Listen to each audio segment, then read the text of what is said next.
you first heard like zombies comic book, I mean, were you at all like nervous about what you're getting into, and what was it that convinced you that this project was really going to be something special, you know? Well, yeah, I mean, do you want to, I mean, you can both go, yeah. I mean, most of the last, 5 years before doing this show, I'd been going to my comic book store because a lot of Hollywood was making comic books, so there wasn't, I didn't have a problem with that, but I didn't realize it was from a comic book initially. All I heard was The Walking Dead, AMC, Frank Darabont, Gail Ann Hurd, Greg Nicotero, and I was like, oh, it was a no-brainer. I just thought, I'm in. And then I read the script, and it was amazing. And there was no mention of zombies, and then my agent said it was a zombie survival horror, and I was like, are you kidding me?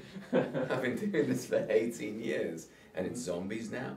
But she said, trust us on this, and then I read the pilot, and it blew my mind. I live in New York, but I flew to Los Angeles for pilot season, and they just give you stacks of scripts for all the new TV shows, and it was buddy, roommate drama, cop drama, lawyer drama. I mean, they were all so similar, and then there was this one. It was so different. That I just said, I just want to get on this one, and they're like, oh, it's all cast, and I was like, well, just let me go in, and maybe I'll play a day part. It seems so cool, and like Andy said, it had all these, you know, Greg, Nicotero, and Gail, and all these, you know, Frank Darabont, all these amazing people, and I was already watching AMC shows. I was already watching Breaking Bad and Mad Men, and you know, so I knew that quality was there. But so I went in and I read. They gave me Merle's lines to read. Then I heard Merle was cast, and then I went to New York, and they asked me to come back in and read different Merle lines. So I was thinking Rooker can't do it or something. And then when I left, I was told there's a new part now. So. And Frank had written a part for him. So I just pretty much won. We had a moment where we got a little ahead. It generally, just because of the structure of the year, it's the first 8 that they're in the writers' room now, doing season 5, and they get 8 writers in there that will all write an episode, and so just before we kick off in April, they'll have maybe 5 episodes, and so we can feasibly see those if we want to. But I don't like seeing them that far ahead. Yeah, sometimes it's better to not know. You know what I mean? Makes it easier to play. Yeah. Well, you're focused on what's happening right now, you know, instead of what's going to happen in 3 months. You know? And then also the back 8, it's very much like a juggernaut that's already on the move. You know, because they're editing, they're trying to catch up. It's like this thing that's already. And someone said a great analogy. It's like you're building the train track. And the juggernauts are, you know, you're trying to finish this thing, and the juggernaut's already moving, so that you're doing it as the train's in motion. Yeah.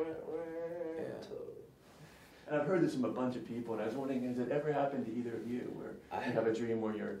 Not like that. I had a dream recently that I was on set, we were all on set, and I was arguing with this director. I was screaming my head off, and it was about beating someone, right? And I was trying to tell him I wanted to do the Anthony Hopkins in Silence of the Lambs, where he just gracefully does this, mixed with 2001, when Pre-Man finds the bone and it's a weapon, and he's like, "Ugh, ugh." So I was like, I'm going to start here, and we'll somewhere end up over there. And it was a huge argument. And me trying to explain myself, but but I've never had a zombie dream. Really? Yeah. All right. Nor me. I don't dream, but I do dream, but I just don't remember them. And funnily enough, I remembered a dream today, and I rarely get it, and it was a nightmare, and it was a panic dream. It was about going on stage and doing a play that I didn't know the lines for. Okay. I mean, that's how unimaginative I am. That's it. So no walkers in there. No walkers, no. You know, 2001, our prime. You know, there was a great book I read recently about eusocial beings like wasps, and a lot of insects have the same qualities that we display, which is that we kind of our brain has developed over time to read signals, so we can. Oh, do you like me? To be able. But you know, you look at wasps, you look at termites, you look at these animals do it and work collectively, you socially, and human beings are like that as well. The only thing that differs is that these insects have a breeding single female, whereas we have the complication of sex, and that's where all our problems come from. So I know we hang out quite a bit and we talk a lot actually. And I love this guy, man. He's amazing, and it's so lucky that we're on this crazy journey together. I think it really helps you. It does, bond you when you have extraordinary and weird experiences together. As it does the rest of the cast.